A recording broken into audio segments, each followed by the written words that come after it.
o Ivana da Polônia, e aí o Ana Paulista. Está com muito barulho, vocês também estão ouvindo um barulho muito alto?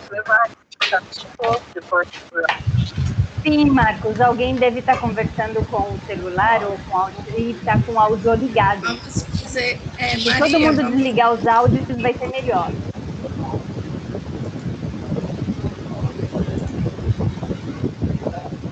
Maria, vamos solicitar para os participantes que quem não estiver falando no momento, aí fecha o microfone, que aí fica melhor para a audição dos outros.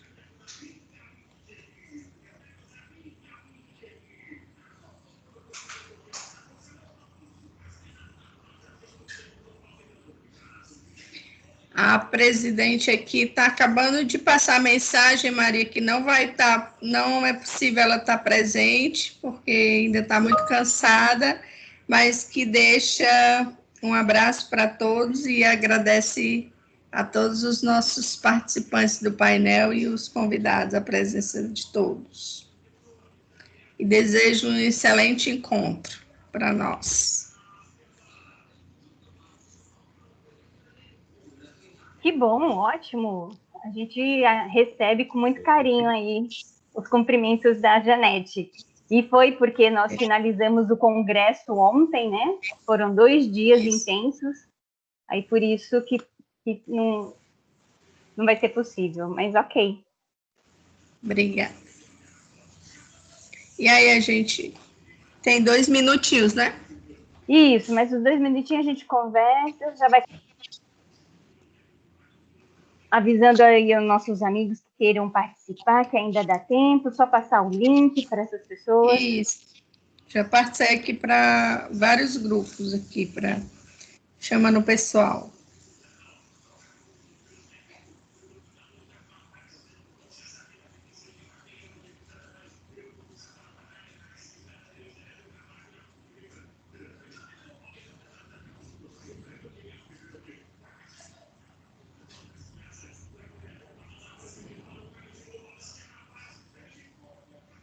Eu não sei colocar isso.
Aí você tira as fotinhos, tá bom, Ilmaci? Tá.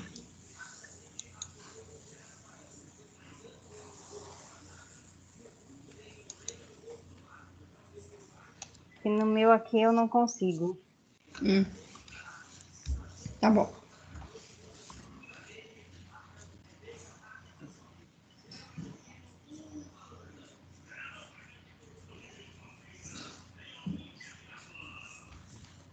Eu tô super feliz com esse encontro. Todos nós estamos, Maria. E a gente fica muito mais feliz ainda por vocês terem aceitado, estarem conosco aqui nessa conversa, que eu acredito que ela vai trazer muito muito aprendizado para todos nós, né? Como diz a Maria, é um tema também que ele me faz parte aí dos meus estudos, né? Das minhas curiosidades, essa questão de compreender melhor sobre cultura, sobre tradições de todos os povos e de todos. E eu fico sempre na dúvida, gente, porque assim, eu fui criada com a introdução religiosa pelo catolicismo. Só que para o meu coração era pouco, eu queria saber um pouquinho mais. E aí eu fui em várias outras perspectivas. Fui na maçonaria, fui na Rosa Cruz, fui beber de tanta coisa, fui no budismo, que eu fiquei apaixonada também, fui na Batista, fui no Candomblé, fui para Umbanda. Eu já passei em muitos lugares, assim, sabe, nessa busca de Deus, dessa energia maior, na infinidade cósmica, e aí eu já não sei mais como dizer. Então, eu acabo sintetizando para as pessoas entenderem, quando eu falo que eu acredito nesse olha só que dificuldade, nessa coisa maior, nesse ser supremo, aí eu chamo de Deus. Então, eu estou super curiosa para escutar na versão de todos, né? Como é isso. Gente, se vocês me permitem, eu já vou começar, pode ser? Pode ser. Vamos lá. Isso, nós estamos aqui com 14 pessoas, mas eu acho que já é bem gostoso a gente já ir iniciando, porque o tema é rico. Então, boa noite, sejam bem-vindos ao encontro de diversidade. Eu vou até dizer o nosso número. Quantos encontros a gente já teve, hein, Mati? Esse aqui é o 5º? Esse é o 9º. O 9º. Gente, já foram 9 encontros que aconteceram do encontro de diversidade. O tema de hoje é sobre religião. Falar sobre a nossa fé. E nada mais apropriado do que o momento que nós passamos e estamos ainda nos ajustando, que foi o da pandemia. A gente trazer essa religiosidade, essa fé, essa esperança, né? Então, hoje, nós vamos ter 5 convidados dizendo cada um a sua perspectiva com o seu olhar. E aí o Maci Machado, nossa diretora de diversidade, vai fazer as boas-vindas oficiais. Mas antes, alguns combinados. Colocar todo mundo o nosso microfone no mute. Deixa desligado e quando você for falar, aí abre. Eu vou estar mediando as perguntas, se você tiver, aqui pelo chat. Então, você pode escrever e a gente vai ficar conversando. Agora é contigo, Maci. Obrigada, Maria. Boa noite. Aqui, honrando um pouco aqui dessa nossa perspectiva de trabalhar a diversidade, né? Eu gostaria de dizer que eu sou uma mulher parda, de cabelo curto, grisalhos. Estou usando uma argolinha na orelha, vestida com uma blusa laranja, com bolinhas brancas. E atrás de mim, no fundo, tem uma estante com livros e uma janela. Boa noite, pessoal. Meu nome é Ilmaci, como a Maria já falou, estou à frente desse trabalho na Diretoria de Diversidade, na BRH Ceará, e hoje nós trazemos esse tema, a perspectiva cognitiva a partir da religião, com esses 5 convidados que vêm abrilhantar essa nossa conversa, e eu gostaria de fazer aqui um preâmbulo para trazer essa questão um pouquinho dessa distinção entre crença religiosa e fé. Crenças e hierarquias foram criadas, questionadas e desmistificadas ao longo da história. Vivemos numa era que, quando o poder fala mais alto, muito se desconfia e perde sentido, onde o sentimento de paz interior do indivíduo se sobrepõe àquilo que se prega. Particularmente, no Brasil, vivemos num Estado laico, ou seja, o poder do Estado é oficialmente imparcial em relação às questões religiosas, não apoiando nem se opondo a nenhuma religião. e também não sendo considerado ateu ou agnóstico.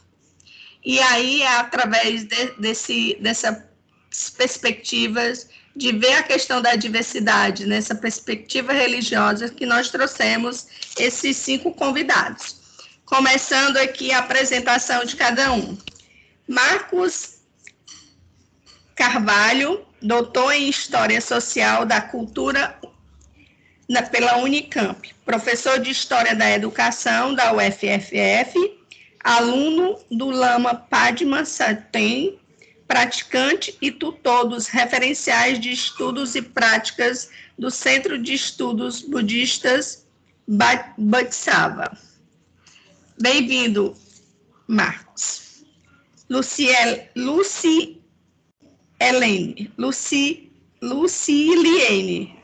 Santiago Sales, esposa, mãe, profissional da área de educação, voluntária no cargo de liderança na igreja, é filiada à Igreja de Jesus Cristo dos Santos dos Últimos Dias.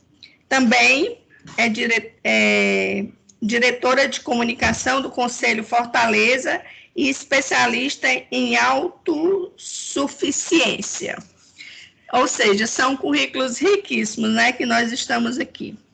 A Ia Sandrali é autoridade civilizatória da tradição da matriz africana, diáspora Batuque do Rio Grande do Sul. É também psicóloga e atua no Conselho Estadual do GTM Mulheres de Axé, da Rede Nacional de Religiões Afro-Brasileiras e Saúde, Núcleo Rio Grande do Sul. O nosso quarto convidado é o Frei Elias. Ele trabalha com empregabilidade imigrante. Elias é frade menor da província franciscana de Santo Antônio do Brasil.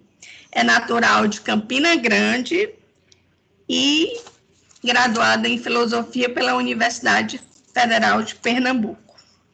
E, por fim, o nosso quinto convidado é o Irade Roberto Edgari.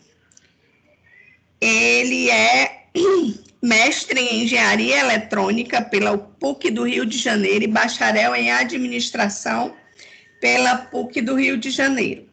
É membro da comunidade Bahá'í do Brasil e atua no campo de compliance,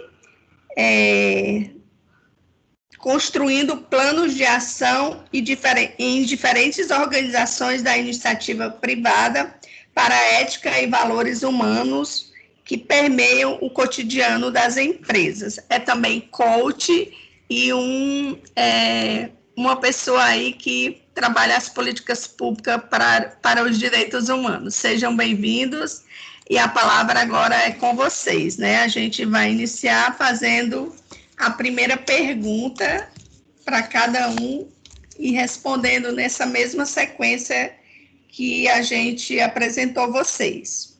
A pergunta é: o que vocês acham de Deus? O que vocês acham que Deus quis ensinar com o Covid? Marcos. Bem, primeiramente eu quero manifestar minha satisfação e mais, né, minha alegria em estar com vocês todos, né? Vocês todos, eu acho muito especial a gente poder tocar nesses temas e desse modo plural, né?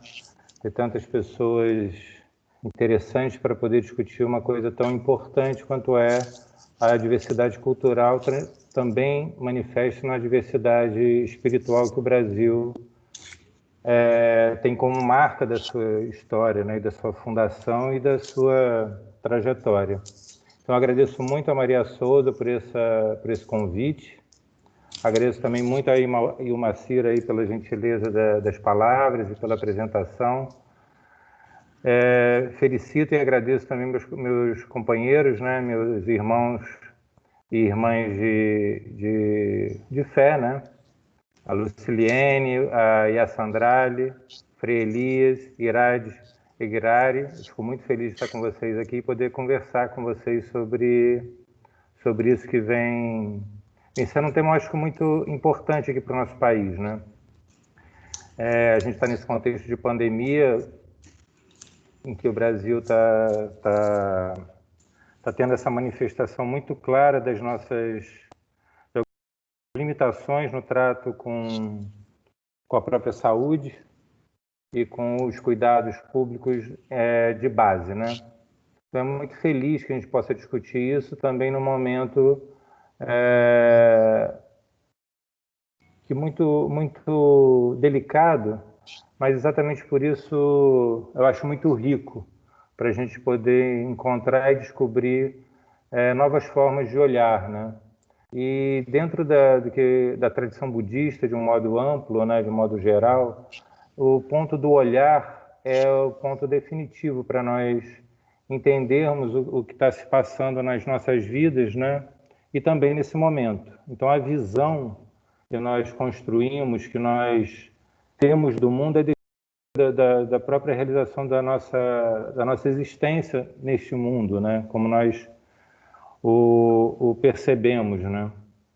Então, o Buda diz, né? Quando a gente abre os olhos, a gente vê uma nuvem, né? A gente tem um enobrecimento na nossa visão.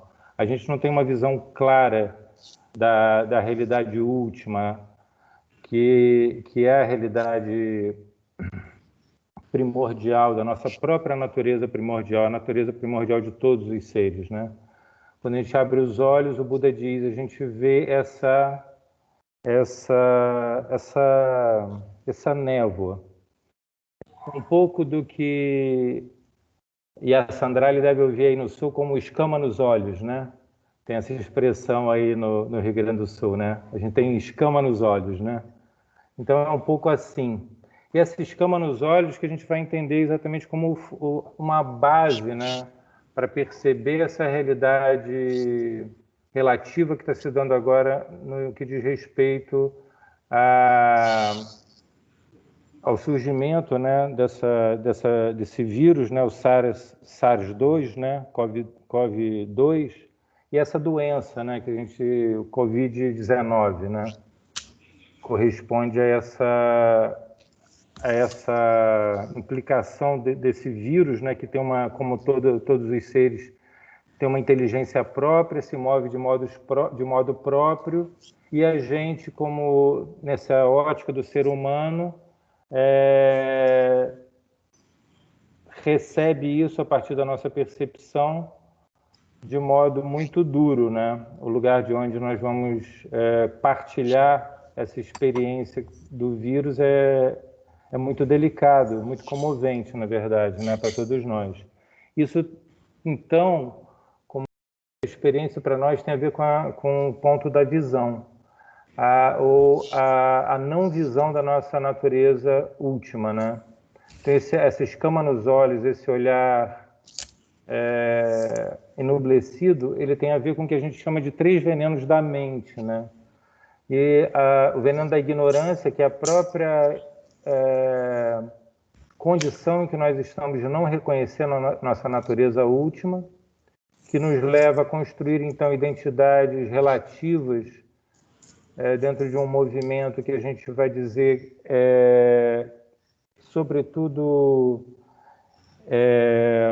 ligado à tentativa de sustentar essa identidade relativa e esse mundo como nós o experimentamos, né, por aquisitividade e ganância, e a nossa tentativa de defender essa identidade dentro da nossa experiência de buscar sempre o que todos os seres buscam, né? O vírus e nós, viver aquilo que a gente pode chamar de felicidade, realizar sua plenitude de existência relativa, tendo essa existência relativa entendida como a plenitude da própria realidade. Então, a gente está sempre querendo adquirir isso que a gente vai buscar como felicidade, evitar o que é sofrimento. Então, a gente está sempre nesse movimento aquisitivo, nesse processo. E nesse processo a gente então defende essa identidade, esse mundo como nós percebemos a partir desse não reconhecimento da nossa natureza última. A gente defende isso com agressividade, ódio, né? Então, esses 3 venenos da mente seriam a base que definiria o nosso movimento contaminado, né? A gente, impulsionado por esse movimento, dessa visão que se manifesta a partir do não reconhecimento dessa natureza última, a gente tem esse tipo de condição, né? Então, nessa base, a gente produz o mundo como a gente percebe e não reconhece a natureza búdica. Então, para nós, a partir de uma ótica budista ampla, a gente pensaria que esse próprio movimento de não reconhecimento da natureza livre, criativa, que a gente pode entender como a natureza primordial de todos os seres, e o movimento, portanto, pela aquisitividade, pela avareza, pela ganância, e o ódio e a agressividade guardam a base, né, do nosso sofrimento, do nosso adoecimento.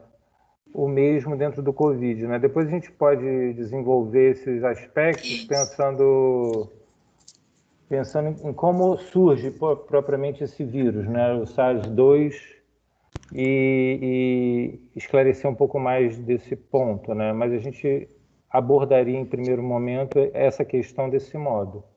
Muito obrigado. Obrigada, Marcos. Agora a Luciliene. Ok, então boa noite a todos, né? Estão me ouvindo? Estamos. Pronto. Então, primeiramente, eu gostaria de parabenizar, né, a iniciativa, né, de vocês, né, pelo magnífico trabalho voltado para essas políticas que realmente tratam da questão da diversidade, né? Eu vi lá o currículo lá de vocês, realmente tem vários temas a ser abordado, eu acho bastante interessante, e eu acredito, sim, que uma empresa que pensa assim, ela produz mais, tá? Então, parabéns aí pela iniciativa. Também gostaria de fazer saudações aí, né, ao nosso palco virtual, se assim eu posso chamar, assim como também aos que estão nos ouvindo esta noite, tá? Então, a pergunta que nos foi feita é: o que acha que Deus quis ensinar com o Covid? Estamos vivenciando um período, né, sem igual para a nossa geração. Eu tenho certeza que nenhum de nós aqui que se encontra hoje vivenciou uma pandemia, né? Nós já ouvimos falar, mas vivenciar na pele, sentir as emoções, realmente, nós não tínhamos vivido isso antes. Mas o surgimento do coronavírus, ele mudou nossa realidade, de forma, assim, que eu posso dizer abrupta, né? Para toda a humanidade. A ameaça invisível, ela transformou o modo de viver. Se pegarmos um simples exemplo, né, digamos que onde atualmente o distanciamento social se tornou normal, isso pode se tornar estranho, né, mas hoje o afastamento ele se tornou uma expressão de amor e de cuidado. E quando há apenas alguns dias atrás, né, esse fator de distanciamento seria considerado uma indiferença, hoje ele é visto como uma expressão de amor. Então, diante desse cenário, eu volto para a pergunta: o que Deus quis nos ensinar com esse Covid-19? Algumas pessoas, tá, podem até se questionar se essa pandemia é um julgamento, né, para a humanidade. Outros se lembram, vão lá nas escrituras, na Bíblia Sagrada, e leem Apocalipse e descrevem, né, que é uma praga e doença que vai ceifar a vida de grande porcentagem da humanidade. E aí, com respeito, né, à fé de cada um aqui presente nesta noite e aos demais ouvintes, ao meu ver, o surgimento desse vírus e essa letalidade, né, é um sinal de Deus, de que há algo errado com o mundo em que vivemos hoje. E esse é um mundo decaído. E as consequências da queda estão sobre todos nós, viventes. Tá? Então, todavia, esse inimigo invisível, que nós o chamamos hoje de Covid, né? Ele também pode ser um instrumento de aprendizagem que Deus nos deu para que nós, seres humanos, especialmente aqueles que têm ouvidos atentos para atender às instruções, né? Nós estamos, como é que eu posso dizer, antenado com a situação. Eu gostaria de parafrasear aqui uma citação de um líder eclesiástico, né, da igreja que frequento. Ele chama-se Elder Dali H. Oaks. Ele diz o seguinte, abre aspas, algumas pessoas olham para o Covid como uma punição para os iníquos. Preferimos olhar para o Covid como uma oportunidade para os fiéis crescerem. Então, como é que nós podemos, então, crescer diante a tais situações, né? A gente vê vários exemplos, a gente vê vários depoimentos. Então, primeiramente, eu acho que nós, para nós podermos crescer com a situação, é entendermos a nossa fragilidade humana, tá? Então, há um texto na Epístola de Tiago que trata claramente sobre isso. Nele, o apóstolo pergunta, o que é a vida? Tá?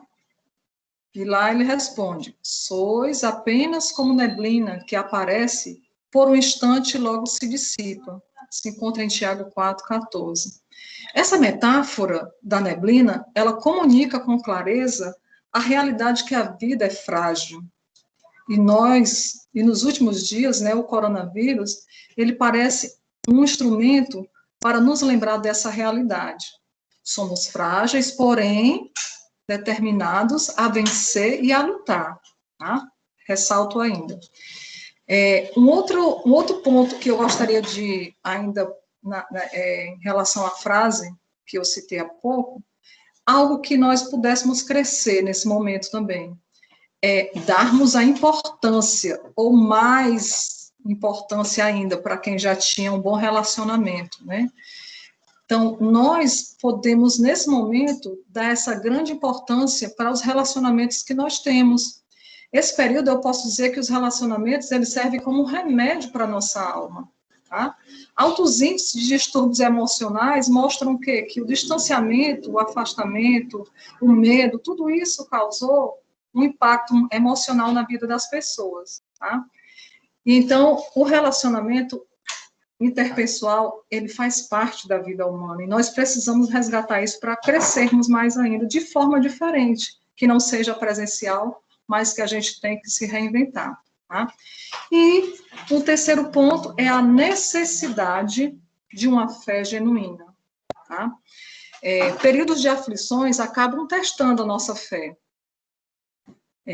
Lá nas Escrituras, em Pedro 1, do 6 ao 7, o apóstolo Pedro, ele exortou seus leitores. Ele diz assim, ó, nisso exultai, embora no presente, por breve tempo, se necessário, sejais contristados por várias provações, para que, uma vez confirmado o valor da vossa fé, repito, o valor da vossa fé, muito mais precioso do que o ouro perecível, mesmo apurado por fogo redundante, em louvor, glória e honra na revelação de Jesus Cristo. Aquele que possui uma fé genuína não olha o sofrimento como algo que o define, tá? Mas como um agente que refina a sua fé e a confiança no Senhor. Então, que nós possamos olhar nesse momento uma oportunidade que Deus nos dá de crescermos. Crescermos como cristãos, como cidadãos, como profissionais, como irmãos, né? Eu acredito que tanto eu, pessoa, como empresa, está se reinventando, está se renovando, está crescendo, está amadurecendo. Então, oportunidades nos aparecem todos os dias. E essa eu acredito ter sido uma. Obrigada.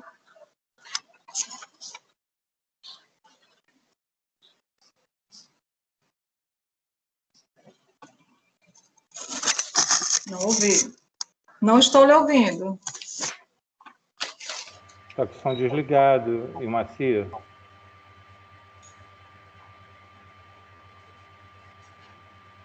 Ilmacia, seu som está desligado.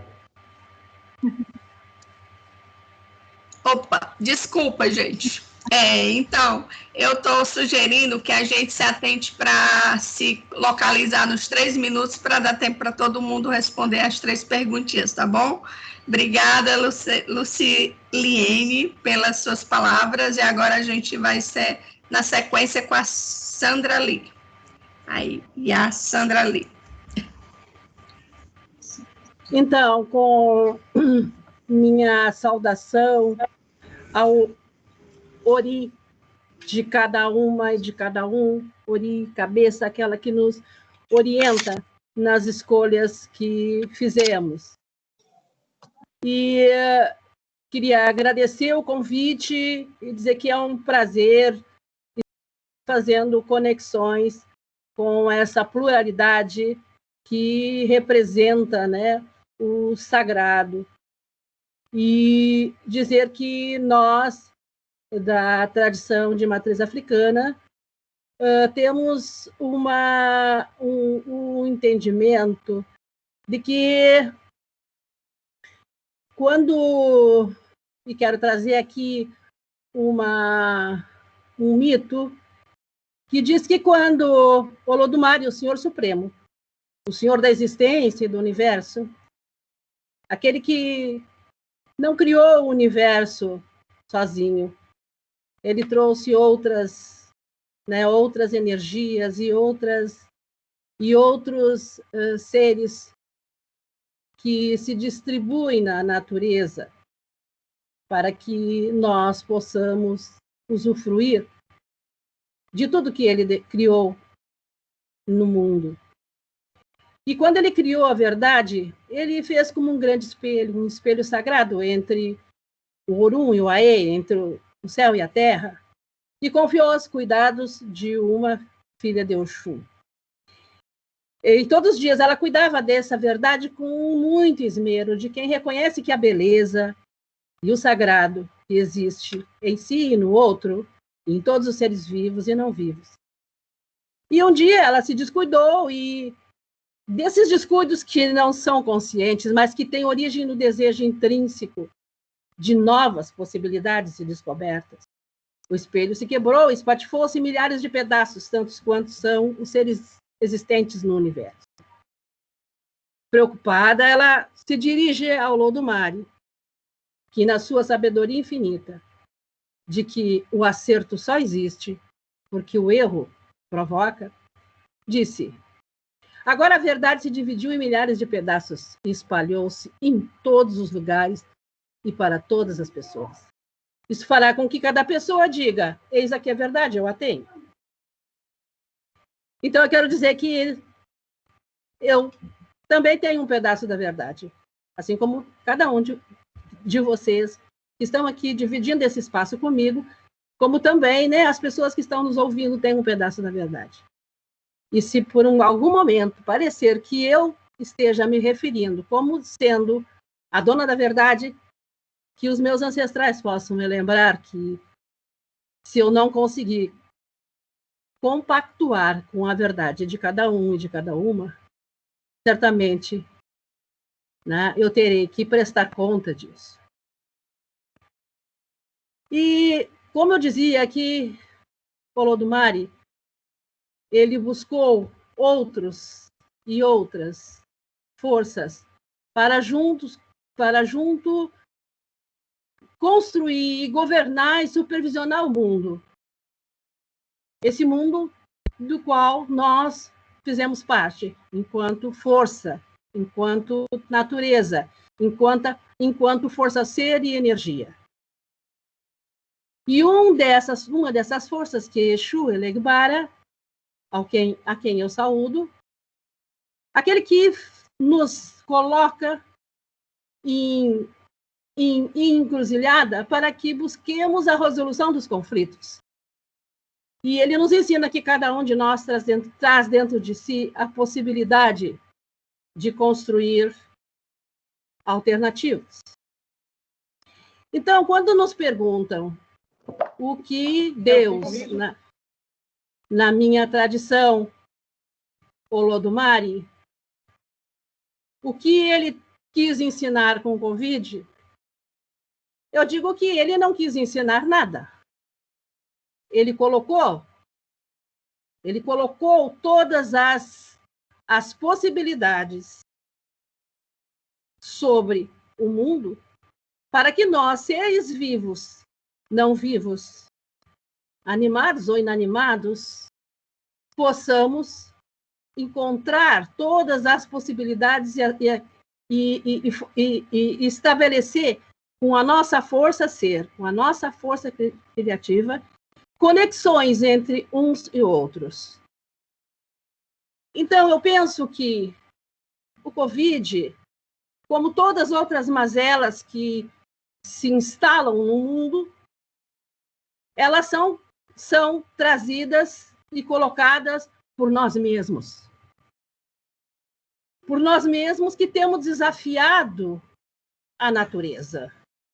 Não foi o Criador que fez com que os rios se contaminassem, que fez com que houvesse desastres como Brumadinho. Enfim, não foi o Criador, não foi Deus, não foi Olodumare que nos colocou isso. Somos nós mesmos. Obrigada. Somos nós mesmos. Obrigada, querida. Depois a gente conversa mais. Isso, a gente vai dando continuidade aí aos nossos perspectivas. Agora o Frei Elias. Boa noite, gostaria de saudar a todos os presentes. Paz e bem, para mim é um prazer enorme estar aqui com todos vocês, partilhando um pouco do que nós conhecemos, na nossa própria vivência, e agradeço, sou muito grato pelo convite. Muito obrigado. A pergunta é a seguinte: o que você acha, nós achamos que Deus quis ensinar com o Covid? Se eu levar essa pergunta realmente na íntegra, como ela está proposta, eu vou estar dizendo que Deus inseriu o Covid no nosso meio. E vou estar dizendo que é culpa dele tantas outras coisas que sucederam esse acontecimento. Inclusive as tantas mortes, inclusive as famílias sofrendo nesse momento, né, em virtude dessa situação de pandemia. Acredito na criação de Deus, sou católico, né? E a criação, ela é perfeita no sentido de que é nos dado um mundo perfeito para ser cuidado.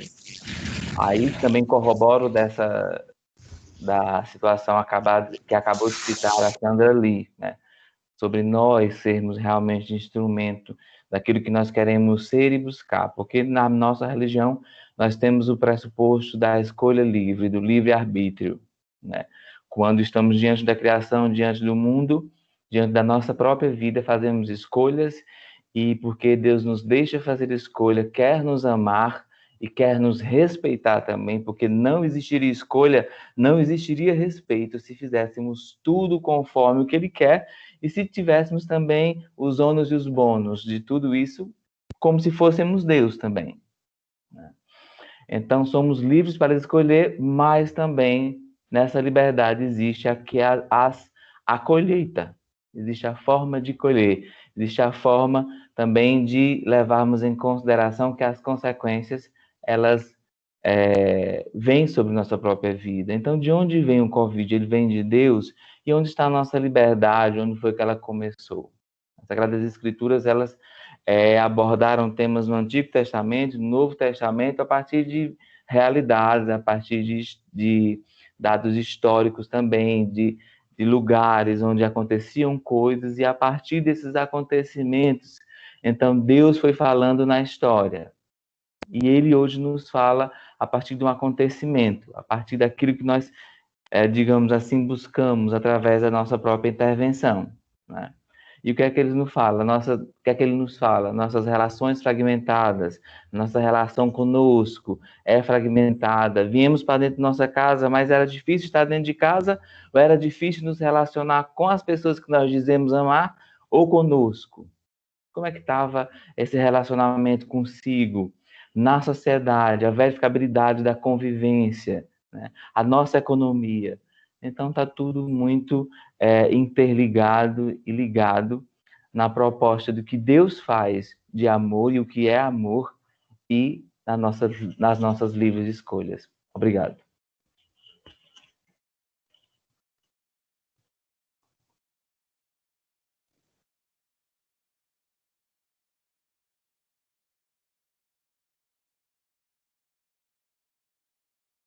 Bom, acredito que é a minha vez de agora, falar, já que uma está. Isso.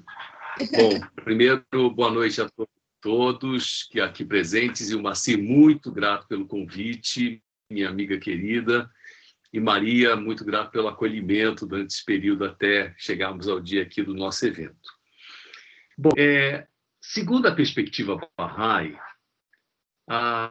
tudo aquilo que são testes e provações são instrumentos para o nosso crescimento. Muitas vezes, esses instrumentos são para o nosso crescimento pessoal. Outras vezes, esses instrumentos são os testes e provações que aparecem nas nossas vidas, servem para o nosso desenvolvimento enquanto coletividade. Concordo 100% com tudo que meus antecessores aqui disseram, a Lucilene, Sandra Ali, Marcos, Frei Elias, cada um trazendo uma perspectiva de que será que foi Deus que trouxe a Covid? Porque se nós o responsabilizarmos por isso, nos coloca numa situação difícil, né? Então, ele quis a morte de todos, tantos milhões de pessoas, milhares e milhares de pessoas que estão morrendo. Mas eu diria que não, o que Deus quer é que nós aproveitemos cada desafio que se apresenta à humanidade para que nós possamos entender qual é a nossa perspectiva a ser aprendida, né? Muitas vezes não aprendemos essa perspectiva. Bahá'u'lláh, que é o profeta fundador da religião Bahá'í, ele trouxe há cerca de 180 anos atrás uma mensagem que dizia que todos os desafios da humanidade vão ser resolvidos se ela estabelecer firmemente a sua unidade. O que a Covid veio nos denunciar é que nós não conseguimos estabelecer a nossa unidade, a nossa união enquanto um único gênero humano, uma única raça humana, uma única humanidade. E o que é o desafio a ser aprendido agora com a Covid? É exatamente aprendermos a trabalhar enquanto uma sociedade humana única que habita um planeta único. Esse é o desafio que a Covid está nos trazendo. Essa é a mensagem, a lição, o teste que nós precisamos aprender enquanto coletivo. É claro que muita gente está sofrendo na dimensão individual. Mas por que está sofrendo na dimensão individual? Porque na dimensão coletiva, nós não conseguimos alcançar a compreensão de que se tivéssemos nos unido, boa parte, ou talvez nada disso tivesse acontecido. Esse que é o ponto. O próprio diretor-geral da Organização Mundial de Saúde disse isso. Como é difícil fazer as nações do mundo trabalharem em união e unidade. Então, falta união, falta unidade. Essa é a lição que nós estamos aprendendo. É isso que a Covid veio nos ensinar. Aprendermos que se trabalharmos em harmonia, trabalharmos como uma só humanidade, se atendermos a esse chamado já de quase 2 séculos, de que a humanidade, se ela se unir, ela enfrenta todo e qualquer problema, a Covid seria um problema menos do que o problema que está sendo agora. Gostando aí de ouvir as perspectivas de cada um, que embora nessa pluralidade de saberes e de viveres, experiências, a gente acaba compreendendo e entendendo que a nossa caminhada tem que ir para esse lugar comum, né, de unidade. Então, assim, agora, seguindo a nossa sequência aí de perguntas, eu gostaria que vocês pensassem aí para responder em 3 minutinhos, né? Como disseminar o amor em um momento tão separatista? E aí, começando novamente com o Marcos, ele traga aí essa perspectiva dele de como a gente disseminar esse amor nesse momento de separatividade. Fico muito feliz, né, de ouvir todos os irmãos falando, as irmãs falando, porque o ponto para mim é exatamente esse, né? Eu acho que vocês todos nós acabamos convergindo para essa percepção de que a nossa ignorância da nossa natureza última, a nossa natureza de compaixão, amor, alegria, equanimidade, né? A nossa natureza primordial, e a gente pode chamar divina ou búdica, ou a gente pode chamar de Oxumaré, ou a gente pode chamar como a gente se sentir mais confortado e feliz de poder trazer benefício aos seres a partir dessa perspectiva, né? A gente convergir nisso. E eu acho que o ponto para essa pergunta é exatamente esse, né? Nós aprendermos todos, né, a vencer a ignorância da nossa limitação de identidade, do nosso processo de busca incessante de aquisitividade, de ganância, de ódio e de agressividade, a partir da apreciação da natureza última e das qualidades de compaixão, amor, alegria, equanimidade em todos os seres. Então, a gente não busca culpar, a gente não busca condenar, a gente não aponta inimigos, mas a gente dá nascimento positivo e elevado a todos os seres, em todas as direções e em todos os tempos. A gente reconhece que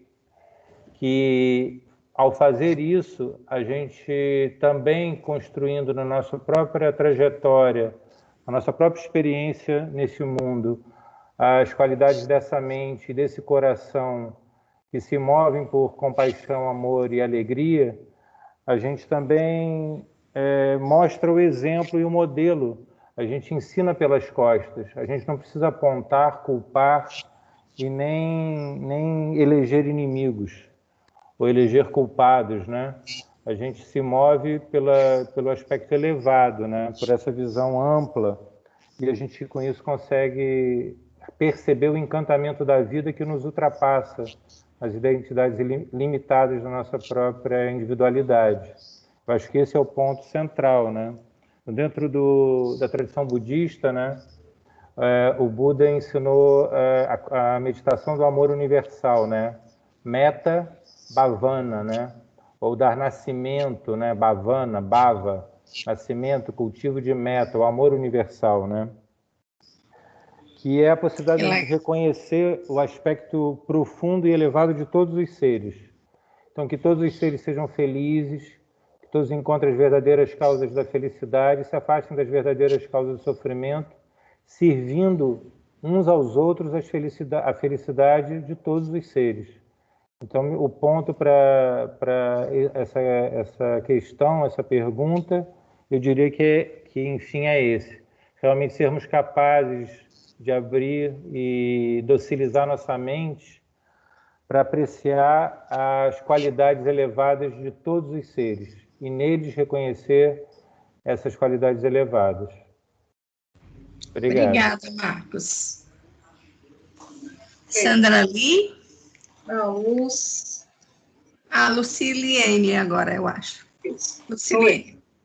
Então, assim, eu gostaria de começar, né, citando um exemplo pessoal. Tá? É uma característica minha de ouvir mais do que falar. Então, em 24 grupos de WhatsApp que eu tenho, eu achei interessante a vivência daquele grupo para trazer para essa pergunta, né? Como o amor como disseminar o amor em momentos tão separativistas, tá? Então, assim, eu achei interessante a vivência daquele grupo. Um grupo de adultos, professores, né, que divergiam de questões políticas. Até aí, então, não havia para mim nada de anormal, né? Mas quando o nível foi começando a baixar, com respeito, né, com as pessoas, cada vez mais aquele grupo começou a se tornar assim, um grupo rival, parecia-se uma guerra realmente, certo? Eu lembro que um desses dias, nesse momento de isolamento, né, logo no início, quando meu celular tocava aquele barulhinho do WhatsApp, para mim eu me sentia como se fosse uma bomba atômica, né? Parecia que a Terceira Guerra Mundial ia começar por ali, por aquele grupo do WhatsApp. Foi quando, então, eu resolvi me posicionar e eu falei que eu já estive daquele lado político. Só que eu não me referi qual lado seria, né? E quando a gente compreende realmente o que lá dentro do grupo se passa, a gente passa a compreender também um pouco mais o outro lado. E aí, do mesmo jeito, é como a gente vê a Terra. Dependendo de onde nós estamos, a gente vê uma Terra de uma forma diferente. Se eu estou dentro do avião, eu vejo a Terra de uma forma. Se eu estou na Lua, eu vejo a Terra em um outro formato. Se eu estou caminhando, eu vejo a Terra de uma outra forma. Então, aquelas palavras, eu não sei se surgiu um grande efeito reverso, né, à bomba atômica, porque eu acho que ali explodiu a paz dentro daquele grupo, onde o grupo calou sobre aquelas polêmicas, aliás, nem sobre as polêmicas, calou a forma com que cada um se manifestava, certo? Pôde reinar paz, tá? Diante de tamanhas turbulências. Então, nós somos seres sociáveis e precisamos um do outro para desenvolver o nosso lado humano, tá? E a quantidade das pessoas nesses relacionamentos é maior do que a qualidade. Desculpa. A quantidade de pessoas com quem nos relacionamos, isso não é o importante. O mais importante é a qualidade desses relacionamentos, que nós possamos, então, reforçá-los nesse período. Obrigada. Sandra Lee, agora com você. A gente pode dar um apoio. Então, para responder essa pergunta, eu diria que existe uma questão que, na minha cosmosenso-percepção, nós entendemos que para disseminar o amor nesse mundo nessa sociedade que está tão separatista, com muita radicalidade amorosa. E radicalidade amorosa não significa que esse amor romantizado, não. É o amor que produz. O amor que produz conexões com cada ser humano com o qual eu tenho um encontro. Independente de que qualidade de encontro é esse. Porque qual é a relação que vai se estabelecer? Nós vamos estabelecer uma relação em que se busque o melhor de cada pessoa para servir a comunidade. Então, nós não vamos partir da subjetividade, do individualismo, né, mas sim do bem servir à comunidade. Então, quanto mais nós colocarmos esse princípio de que amor e ódio são duas faces da mesma moeda. O que realmente é importante para que não se faça essa separação, ou seja, é saber de que forma nós vamos estabelecer as relações interpessoais. Como é que eu vou estabelecer o meu melhor com o teu melhor?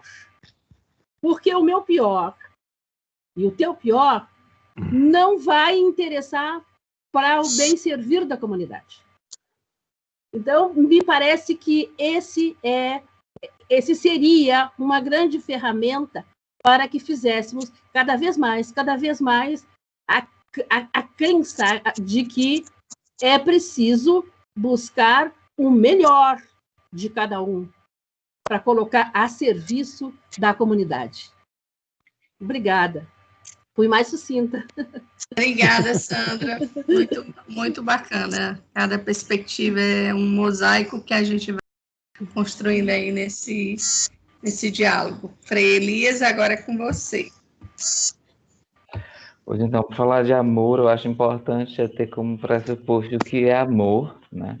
O amor, ele é amor em qualquer situação, sim, claro, eu concordo, né, com quem enfatiza isso, mas eu também sei e percebo que as perspectivas de amor, elas mudam de acordo com as nossas vivências, elas mudam de acordo com os períodos vivenciados a partir da nossa história, né?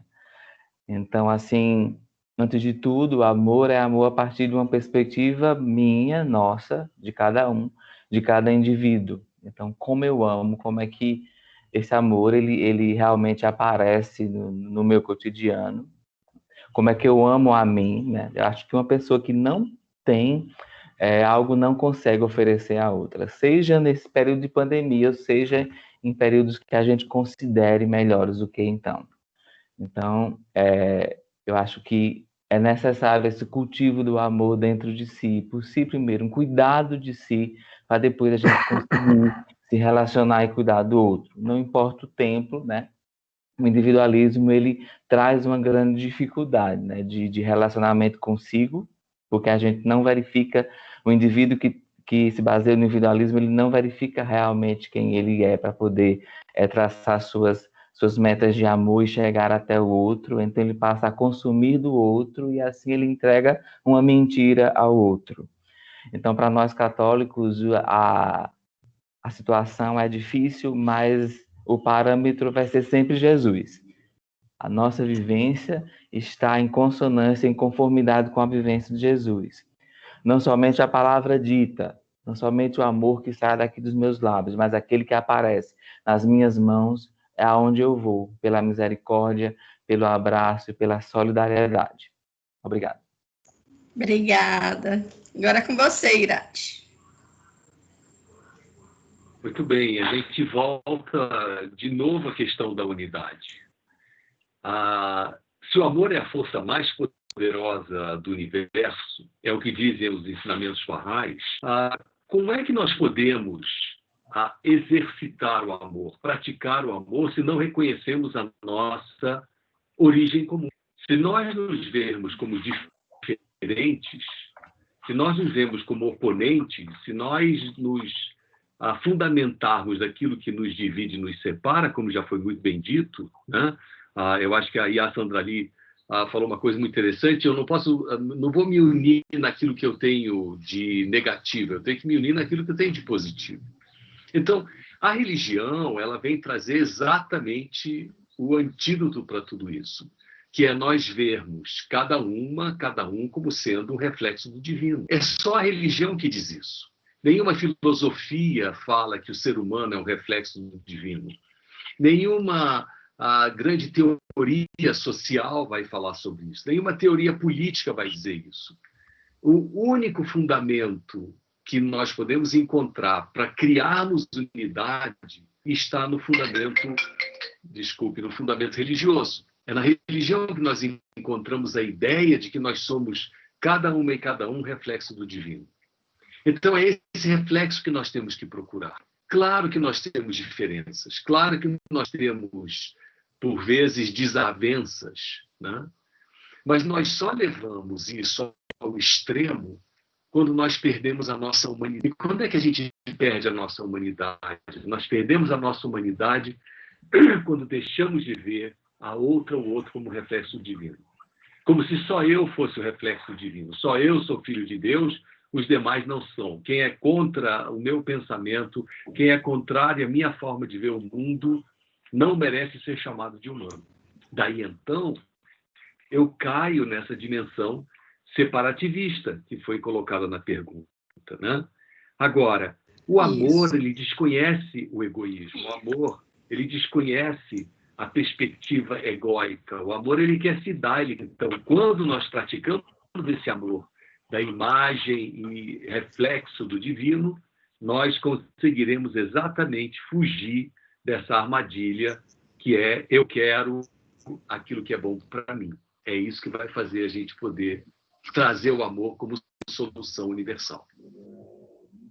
Que bacana, muito linda aí essas falas de vocês, tocam o coração da gente e reverbera aí muita coisa bacana, né, para a gente sentir essa sacralidade, essa unidade dentro de nós e a partir daí a gente ter essa perspectiva de poder estar reverberando aí para as outras pessoas. E aí, para ir já entrando nos momentos da finalização do nosso bate-papo aqui, a gente traz agora a última pergunta que queremos saber por que a solidariedade que estamos vivendo nesta crise é necessária, mas ainda não é suficiente para uma transformação mais profunda.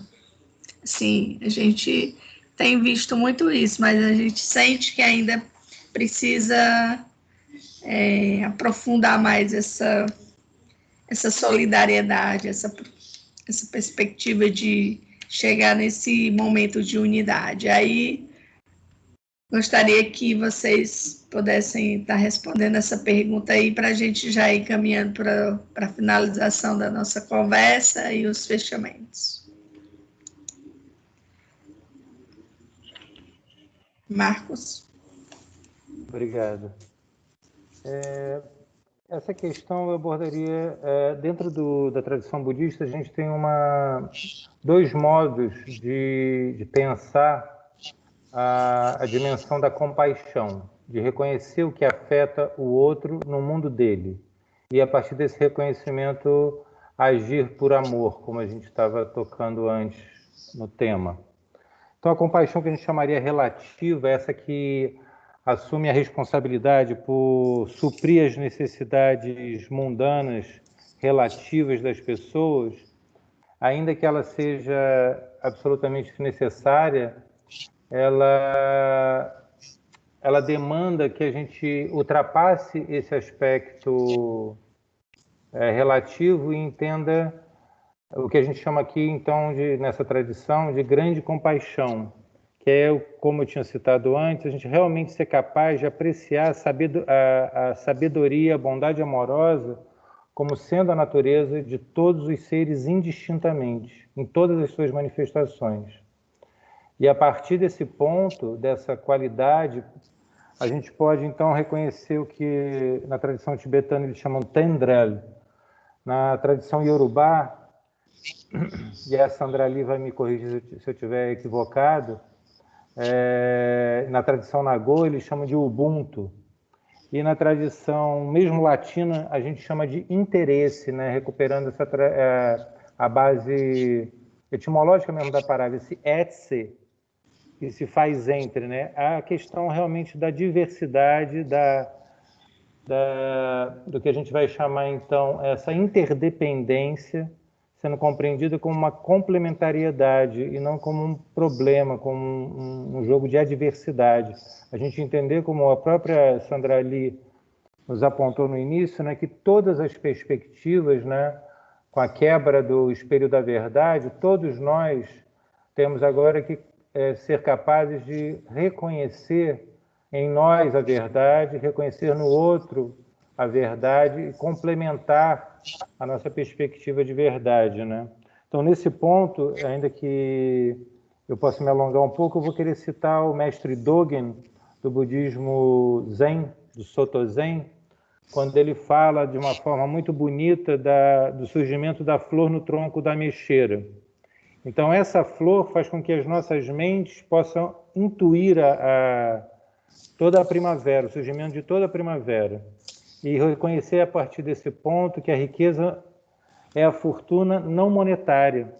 Então, a gente volta ao ponto inicial da ignorância, da aquisitividade, da avareza e da reatividade e busca essa ultrapassagem da visão que se reduz aos fundamentos econômicos monetaristas da sociedade. A gente entende que a compaixão social, dentro desse espectro da grande compaixão, ela é determinante. A gente poder realmente apreciar as qualidades uns dos outros, nossas próprias, de toda a teia social e de toda a ecosfera. E aí eu acho uma linda iniciativa realmente, finalizando, que vocês, sendo a Associação Brasileira de Recursos Humanos, estejam propondo uma discussão em que a gente possa ultrapassar a visão do humano como recurso, da natureza apenas como recurso. E aí eu entendo que a suma disso tudo que eu queria dizer para vocês é essa ideia de buscar onde a beleza nasce em cada momento do agora. Então, acho que esse é o ponto central, a gente ser capaz de reencantar a vida para além da nossa percepção estreita de que a riqueza e a fortuna possam ser contabilizadas monetariamente. A riqueza da natureza é reconhecida nas tradições de matriz africana, na tradição cristã, na tradição budista, em todas as tradições dos povos ancestrais originários nacionais, autóctones aqui do Brasil e das Américas. Na verdade, todas as grandes sociedades ancestrais reconhecem que o mundo é a grande riqueza e que os humanos são parte dessa riqueza. E eu acho que voltar a isso é um ponto central para a gente resumir, afinal de contas, o que a gente pode aprender com o Covid, como promover o amor além dos aspectos separatistas, e por que a solidariedade tem que ultrapassar a visão de eu estar fazendo algo por alguém, mas reconhecer essa natureza como a natureza livre, criativa, amorosa em todos os seres, em todas as direções, em todos os tempos. Muito obrigado pela oportunidade de participação. Estou muito feliz de ter podido contribuir e conversar um pouco com vocês e aprender muito com vocês essa noite. Muito obrigado. Ai, obrigada, Marco. Lindas suas palavras, super tocante. Agora seguimos com a Luciliene. Então, obrigada aí, Marcos, pelas suas palavras inspiradoras, né? Mesmo em religiões diferentes, mas a gente comunga da mesma fé e do mesmo pensamento, né? Então, quando o isolamento social ele foi decretado, né, minha primeira impressão foi aquela assim de medo.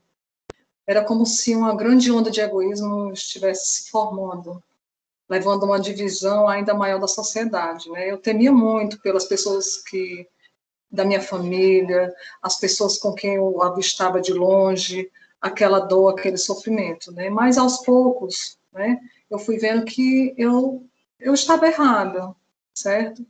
Essa sensação de medo, ela foi diminuindo à medida que o medo que eu tinha foi dando espaço para um grande movimento de solidariedade que surgia, né?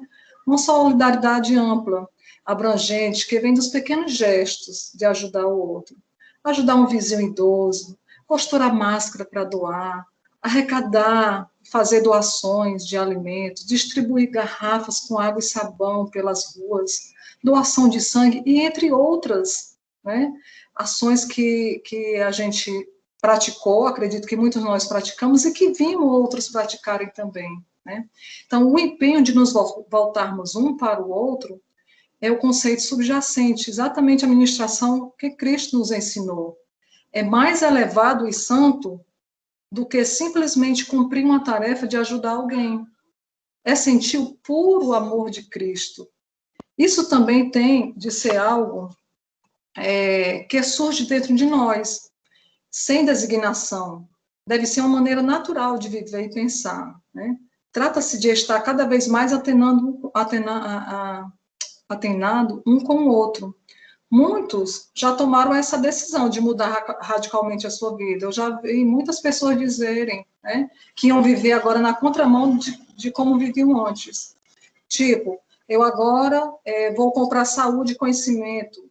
O menos é mais, viverei mais, né, hoje, eu direi mais te amo, eu estarei mais com a minha família. Então, embora nós saibamos que muitas ações hoje, elas são pontuais e podem vir a ser momentâneas, mas que não deveriam ser, né, elas são necessárias.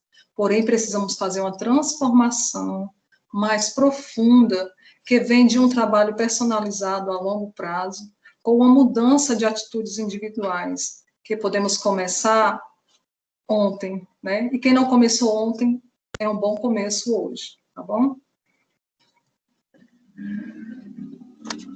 Luciliene, agora vamos com a Sandrali,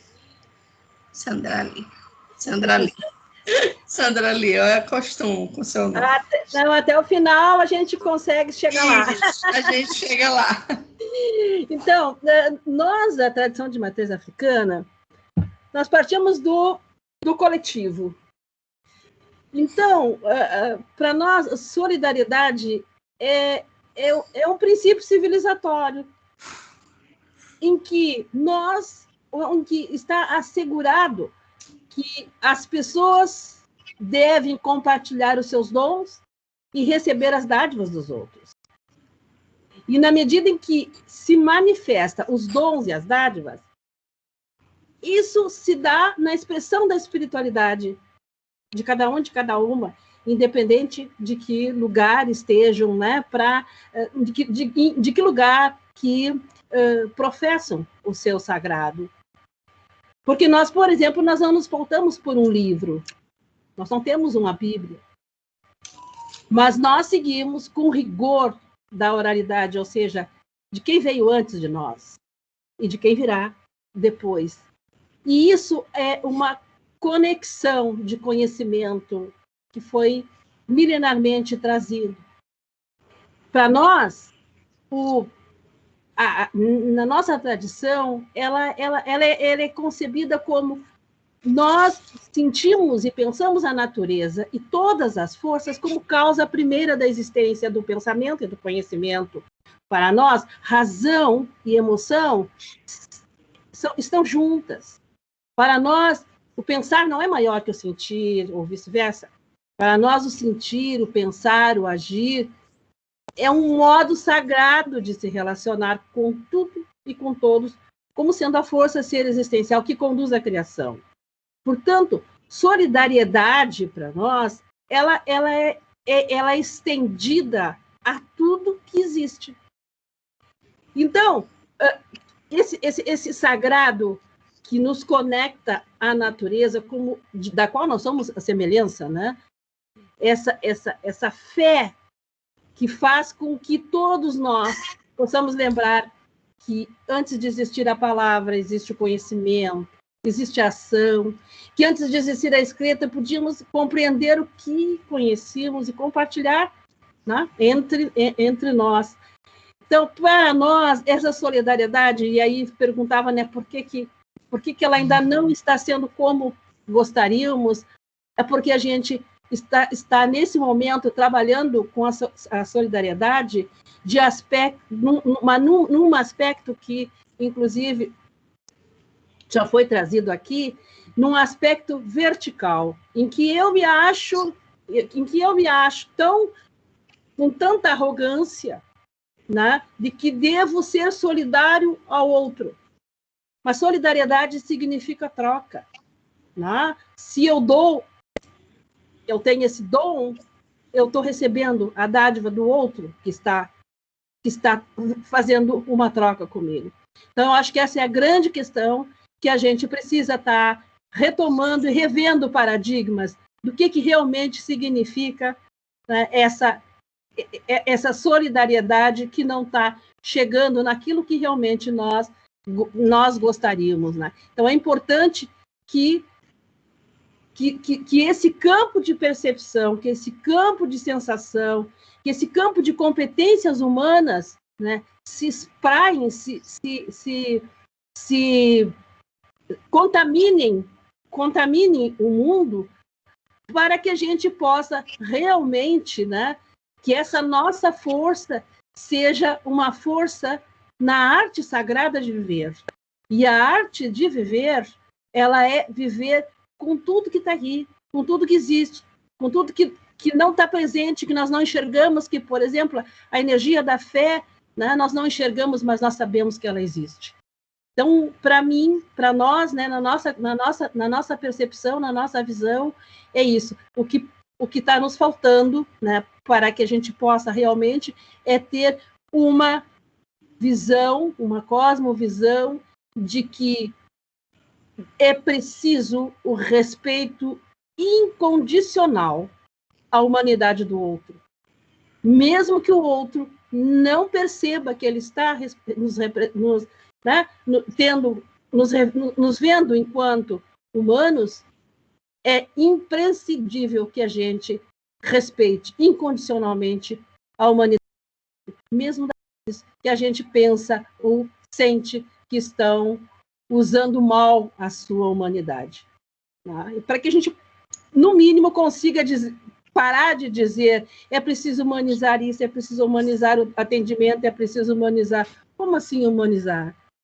Como assim humanizar? Nós não podemos humanizar aquilo que já é humano, né? Então, é preciso que a gente se coloque como realmente seres que eu só sou, como disse, né, Ubuntu, eu só sou porque outros o são também. E é isso, os outros só são porque eu também sou. Os outros são meu reflexo. É isso. Axé. Ai, que lindo. Obrigada, Sandra Lee. Lindas suas palavras, inspiradoras. Agora a gente segue com o Frei Elias. Pois é, eu trabalho já há um tempo com com a população mais pobre, né? Refugiados, imigrantes, né? Áreas de incidência maiores de tráfico e tantas outras realidades de violência nas cidades por onde passei, nos lugares por onde passei. Vejo a solidariedade como algo, sim, próprio de uma característica humana, do ser humano. Mas, às vezes, a solidariedade ela vai para o último fim. Ela não percorre o ver, o sentir, compaixão, por exemplo, e a ação de cuidar do outro, né, como uma forma de amar, como uma forma de ser. Às vezes, por um desencargo de consciência, por uma justificativa, a gente vai logo cuidar do outro e depois volta para viver a nossa vida como se nada tivesse acontecido.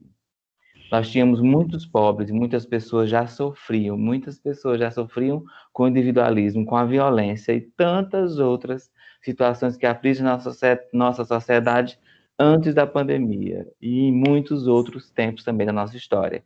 E teremos também depois, né? A transformação ela não acontece quando não vem de nós, quando nós não podemos enxergar, quando nós não podemos sentir. Por isso ficamos impossibilitados de realmente fazer e ver que no fazer o amor acontece e nos atinge. Então, quem é melhorado? É quem recebe e quem dá. Estudando o sistema neuronal, quando eu fiz minha especialização lá em Salvador, me veio muita atenção quando eu fui perguntado sobre ele, quando vi uma pesquisa que falava sobre o ato de dar e receber, na verificabilidade neuronal da pessoa. A pessoa que dá aciona muito mais o esquema de neurônios e desenvolve e libera muito mais hormônios de prazer do que aquela que recebe. E aí a pessoa que estava na banca me perguntou como é que eu via Deus nisso tudo. Deus é isso tudo, né? Para nós que somos do catolicismo. Então, assim, a transformação ela não pode acontecer se ela começa somente fora e ela não nos atinge primeiramente.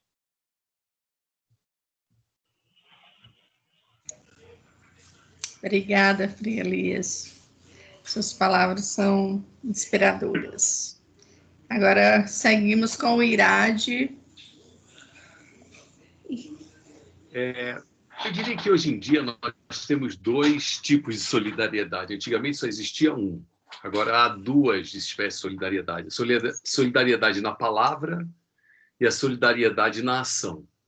A solidariedade na palavra é o que está ganhando espaço hoje com as redes sociais. É o like que eu dou, é o coraçãozinho que eu clico, é o hashtag Tamo Junto, eu expresso solidariedade, mas eu não saio da minha zona de conforto. A solidariedade na ação é isso que Frei Elias falou, é isso que a Sandra Lee falou, Luciliene, Marcos, todos se referiram à solidariedade na ação. Tirarmos as pessoas da zona de conforto, para ir realmente para a ação solidária. Por isso que a solidariedade, a pergunta está correta, ela não é suficiente hoje, né? Por que ela não é suficiente? Porque ela está uma solidariedade na forma, na palavra, mas não na essência, né? Solidariedade significa servir o próximo, servir a humanidade. Essa é a verdadeira solidariedade. E o serviço não é um evento pontual.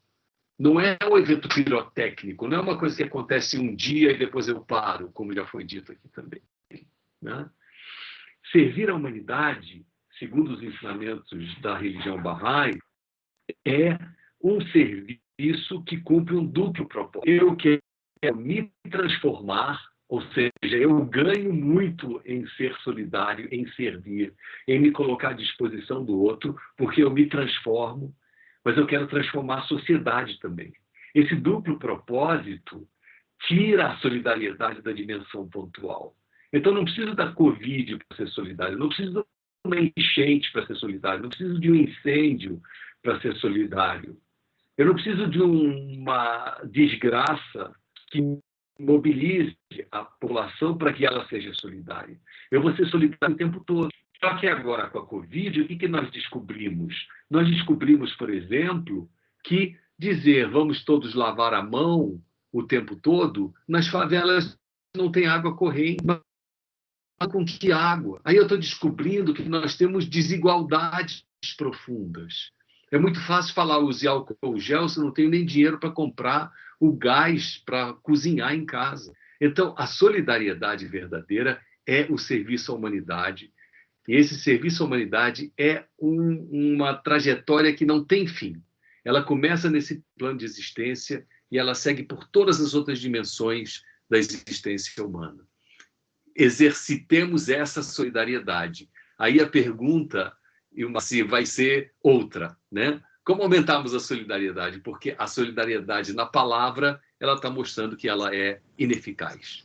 É isso. Verdade, Irade. Muito linda aí essa síntese que você faz desse mosaico aí de saberes, né? E, assim, muito rico essa conversa. A gente poderia passar aqui horas e horas trazendo cada uma perspectiva e a gente ia ter mais, vamos dizer, mais convicção e mais verdade de entender para onde realmente a gente tem que caminhar, né? Para esse religare, né? Esse religare dentro e religare fora. E aí eu fiquei escutando vocês aí, cada um com essa beleza dessa tradição, dessa cultura e desse saber que vocês constroem a partir dessa crença e dessas inspirações que vocês trazem aí das ancestralidades. Eu meio que me lembrei aqui de umas palavras do poeta Khalil Gibran, que no livro dele, O Profeta, tem um capítulo específico que fala sobre religião. É um poema bem grande, depois eu até compartilho com vocês, mas gostaria de trazer aqui o sentido do que ele traz para a gente entender esse significado de religião, né? Lá quando o sacerdote chega para ele e pergunta: fale-nos de religião. E aí ele responde: terei eu falado de outra coisa até agora? Ou seja, religião faz parte da vida humana, né?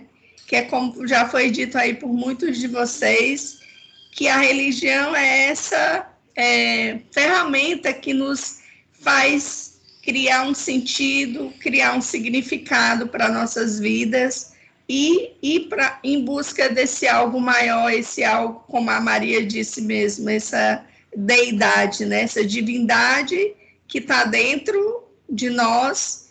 E, assim, a gente meio que hoje, eu estudando um pouco, né? Posso falar até besteira aqui, mas, assim, hoje eu comecei a entender um pouco do contexto de religião numa perspectiva cristã, né?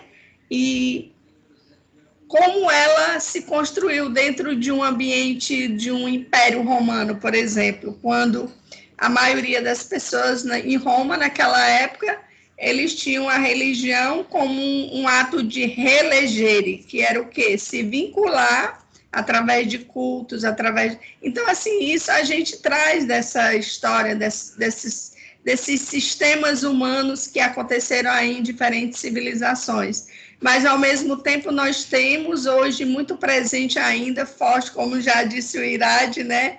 E muitas vezes em palavras, essa questão dessa religião de religare, né? Que é onde o cristianismo também traz essa perspectiva de trazer essa compaixão, essa solidariedade para a gente e criar essa intimidade maior com esse Deus, com essa força que nos rege e que nos faz estar aqui nesse lugar agora de humanidade. E aí, trazendo um pouco da ancestralidade aí das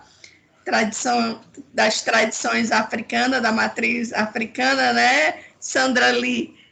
Quando você fala aí dos seres sencientes também, assim, é um pouco disso também que eu sinto, né, na minha essência, que a gente vem desse mosaico de natureza e somos essa natureza que precisamos nos integrar nessas diferentes perspectivas enquanto indivíduos, enquanto coletivos, né, sociedade, olhar para essa beleza dessas culturas e tradições e nos irmanarmos, né, como uma única humanidade. E com esse com muita gratidão, que eu gostaria de agradecer cada um de vocês, e agora eu peço que cada um se sinta à vontade para deixar uma mensagem aí de esperança para todos nós, e que possamos cada vez mais ir nos construindo nessa pluralidade, nessa diversidade humana e diversidade cognitiva de saberes e viveres. Muito obrigada, Maria, a todos que estiveram aqui conosco nessa conversa, e a palavra é com cada um de vocês, né? Se puderem aí, em uma palavra, uma frase, deixar uma mensagem para nós nessa noite, para que possamos ir reverberando cada vez mais essa esperança, né, na vida, né? A vida é a vida. Obrigada.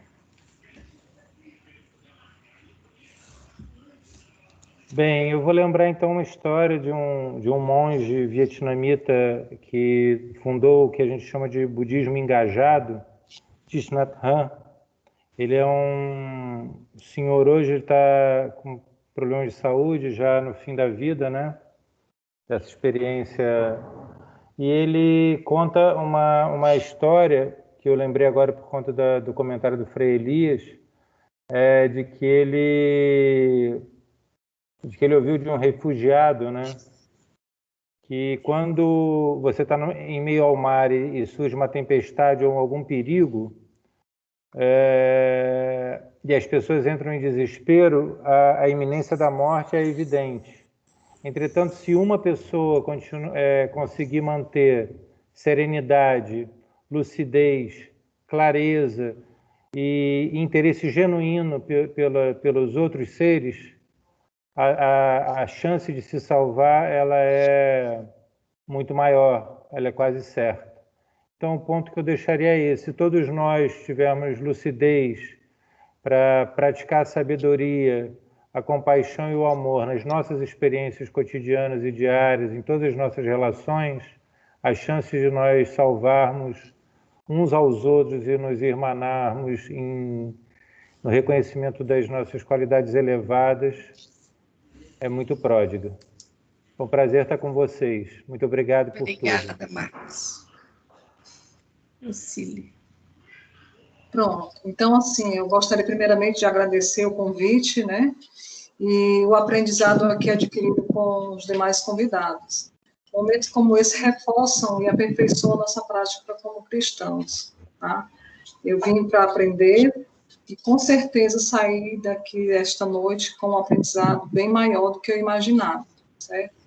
Para encerrar, eu gostaria de citar uma frase de Elder Jeff Holland, que é um líder também da nossa igreja. Ele diz o seguinte, abre aspas, buscar solidão é algo que o Salvador fez, não para recuar ao fugir do reino, mas para unir forças para voltar, fecha aspas. Assim nós nos encontramos nesse momento, né? Estamos todos recuados e restritos aos nossos lares, assim os que podem, né? Oportunidade esta de aprender com o exemplo do Salvador Jesus Cristo, quando ele precisou da solidão para voltar mais forte e cumprir sua missão aqui na Terra. Assim como ele sofreu nesse momento e suportou tudo de forma louvável, nos mostra que também conseguiremos e nos tornaremos mais fortes e melhores. Boa noite a todos. Obrigada, Lucília.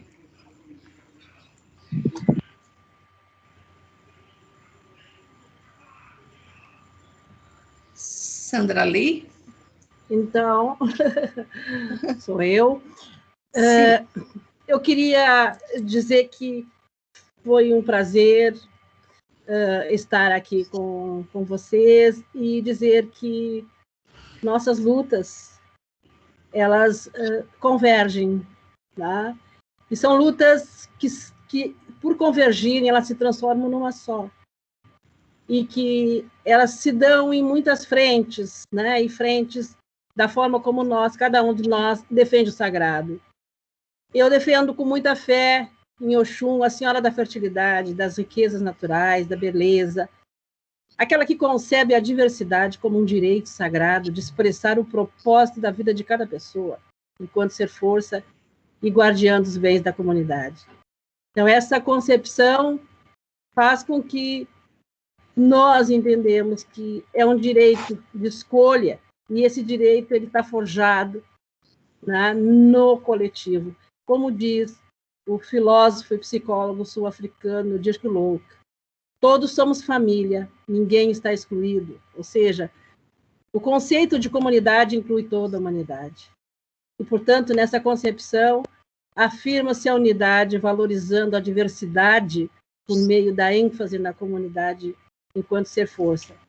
Nós somos um, e isso é levar a sério a democracia, a radicalidade da participação enquanto oportunidade para efetivar mudanças e consolidar políticas públicas no sentido abrangente dos princípios de solidariedade, de alteridade, de autonomia e cooperação. Muito obrigada por esse espaço, muito obrigada por esse momento, a cada um de vocês. E, com certeza, né, estou aumentando a minha rede de conexões. Muito obrigada mesmo. Obrigada, Sandra Lee. Obrigada. Frei Elias. Agradecendo também, queria deixar uma mensagem de esperança, né? Quando eu estava, através de uma história que eu próprio vivenciei, eu estava na fronteira com a Venezuela, um dia veio me chamar uma voluntária dizendo que tinha uma família que queria falar comigo, né? Quando eu pedi que a família entrasse, eram o esposo, a esposa e 7 filhos. E eu disse, mande que entre uma família de cada vez. E a moça disse, não, são todos a mesma família. E eu me interessei de saber, né, daquele pessoal, daquela família, daquele rapaz, daquela mulher, né, o que o motivava a estar ali buscando, eu não sabia o que ainda.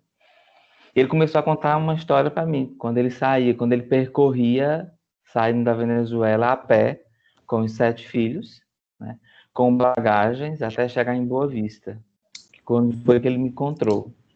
Ele saía deixando suas malas pelo caminho, porque ele dizia, o meu tesouro está comigo em minhas mãos, são meus filhos e minha esposa.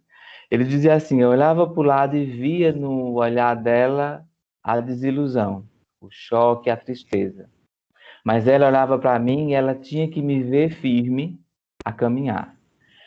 E ele começou a perceber que ele dizia que olhava para o horizonte e ele via esperança, mas ela olhava para o horizonte e via tristeza e desamor, porque havia perdido tudo, até a sua identidade. Mas ele conseguiu com eles, né? E chegaram em Boa Vista sem nada, porque tiveram que deixar tudo, mas com os filhos, e ele dizia, o que tem no meu coração ainda, no meu olhar, é a mesma esperança que eu via naquele horizonte. Então, para mim, a palavra ainda é e vai continuar sendo sempre a esperança. Obrigada a todos.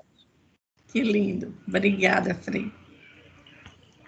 Irade, agora com você.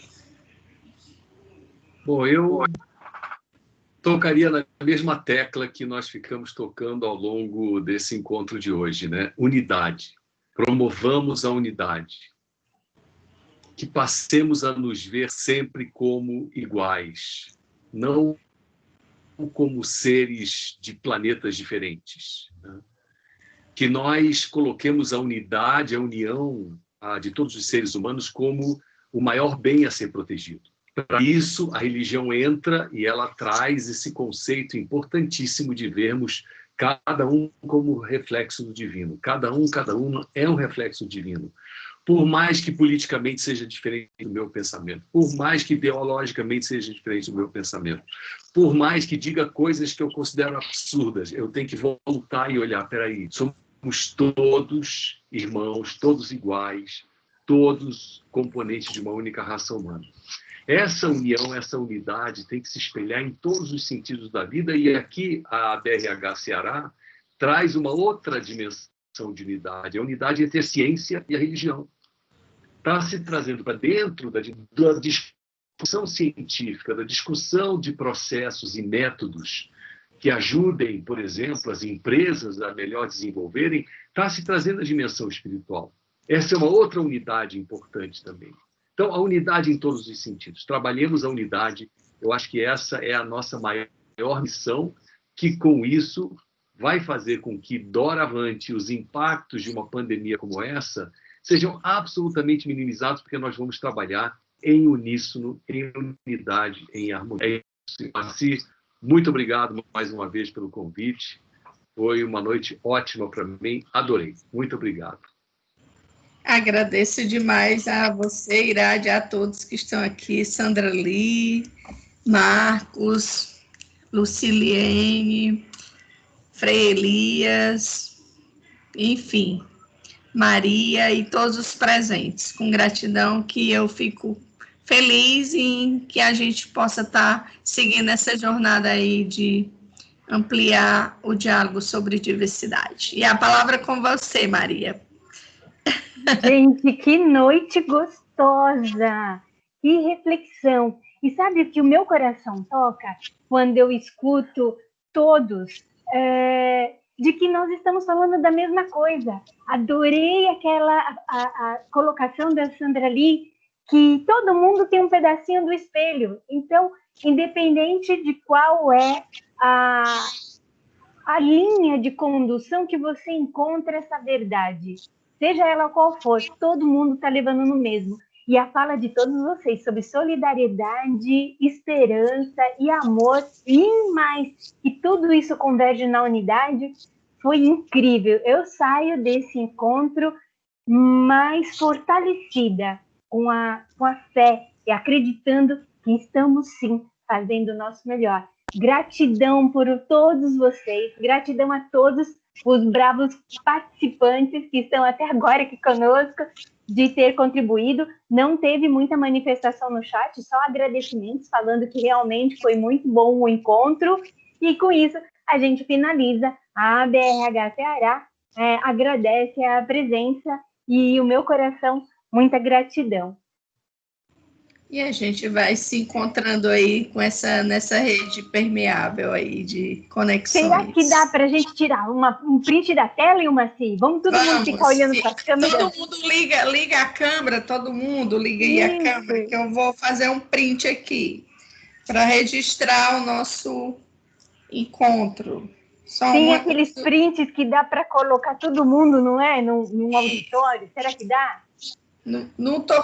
Eu só estou conseguindo ver vocês, não estou conseguindo ver o público. Será que é porque eles não estão com a câmera aberta? Tem duas pessoas, que é o Nilson e a Karina, que estão com a câmera desligada. E a Larissa, se puderem ligar, por favor, aí fica bem mais bonito o nosso caleidoscópio aí. Por favor. Olha aí. O Newton ligou. Larissa, obrigada, gente. Karina, então vamos agora fazer o print. Aqui.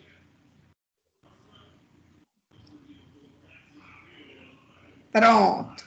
Obrigada, gente. Valeu demais, viu? Foi muito rico a nossa noite hoje. Obrigada, gente. Tchau, beijos no coração. Irade, Frei Elias, Sandra Lee, prazer, Ilmaci. Prazer. Tchau, Maria, muito obrigado. Luciliene, tchau. prazer. Tchau, prazer a todos. Beijos. Tchau, Mar. Beijos. Boa noite, gente. Obrigada. Beijão, paz e bem. Paz e bênção.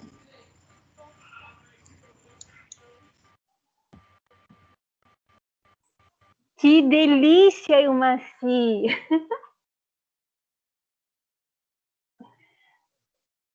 Adorei.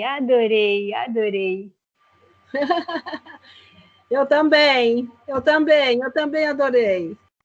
Sandra Lee, foi linda as suas palavras. Obrigada, à disposição. Quando quiserem, pode me chamar, tá bom? Joia! Olha que eu abuso, hein? Pode chamar, pode abusar, não tem problema. Bom, beijos.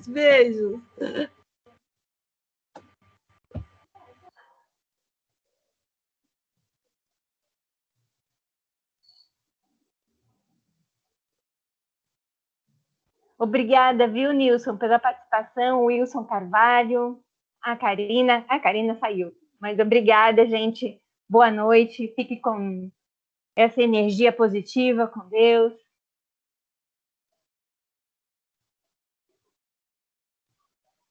Boa noite, Wilson. Obrigada, viu, pela presença.